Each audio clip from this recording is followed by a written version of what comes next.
Hi, welcome back to the books in my shelf series part 2. Now I have few books related to mythology and history and all of that. Very first one that I liked was Mrityunjay. So this is a Marathi book written by Shivaji Savant and it is an autobiography of Karna. So you will see how Karna sees Mahabharata. It's his point of view of putting Mahabharata in front of you. So I think it's a really nice book. You know, it's huge, but trust me, when you start reading it, you actually starts imagining everything in front of your eyes, the palace, the people standing there, what is happening inside it. One scene that I know is Abhimanyu's death, and trust me, you will cry because the writing is so in depth. I really love how Shivaji Savant has put everything here in this book. If you have patience to read through this much big book, definitely a must read.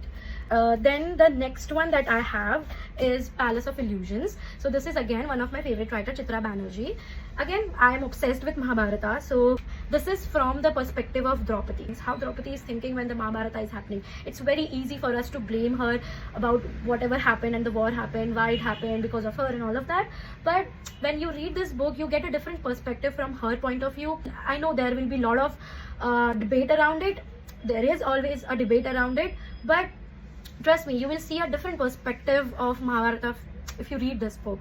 Then I have, in a similar kind of a vibe, it is Forest of Enchantments. Again, Ramayana from the perspective of Sita. Now in this, Sita Ma talks to you and she is telling her heart out. Trust me, heart out means she's telling you everything that she's feeling, right? So I don't know, this could be a read that will challenge your thoughts, because traditionally the thoughts that are built in our mind are something else, and when you read this book, they challenge your thought process, they challenge your perspective towards Ramayana.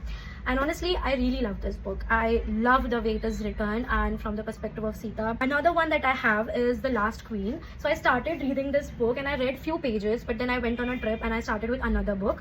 So this is a next read that I'm going to start. But trust me, if it is again Chitra Banerjee, if you see I have 3 books from her, this is going to be the good one. I'll tell you in the separate review how this book is and how I felt and all of that. And you can also follow me on my Instagram to see some of the quotes that I underline and then I put on my Instagram. You can get an idea from there as well, like what is inside the book, and then if it intrigues you, if that is your genre, you can definitely get into the book. So yeah, that's it for the historical and mythological category of the book. The next one is the Hindi category. It will be a quick one, but I'll have to make a part 3, so stay tuned for that.